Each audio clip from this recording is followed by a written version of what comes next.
এক গ্রামে মুন্না নামের একটি পরিশ্রমী বাছুর ছিল। সে সারা দিন তার মালিকের সাথে খেতে লাঙল দিয়ে চাষ করত। একদিন হঠাৎ তার কাছে একটি ফোন আসে, যেখানে সে জানতে পারে তার মা খুব অসুস্থ।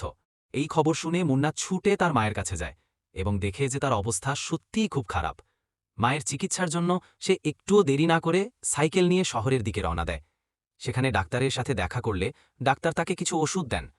ওষুধ নিয়ে ফেরার পথে কয়েকটা দুষ্টু বানর তার পথ আটকায়। তারা মুন্নাকে মেরে তার কাছ থেকে ওষুধের বাক্সটি ছিনিয়ে নেয়। আহত অবস্থায় মুন্না যখন বাড়ি ফেরে, ততক্ষণে অনেক দেরি হয়ে গেছে। সময় মতো ওষুধ না পাওয়ায় তার মা মারা যায়। মায়ের মৃত্যুতে মুন্না ভীষণ কষ্ট পায় এবং মনে মনে প্রতিশোধ নেওয়ার প্রতিজ্ঞা করে। সে দিন রাত পড়াশোনা শুরু করে এবং কঠোর পরিশ্রম করতে থাকে। তার পরিশ্রমের ফলস্বরূপ কিছুদিন পর সে পুলিশে চাকরি পায়। পুলিশ অফিসার হয়ে মুন্না সেই বানরদের খুঁজে বের করে এবং তাদের অন্যায়ের শাস্তি হিসাবে হাতকড়া পুড়িয়ে জেলে পাঠিয়ে দেয়।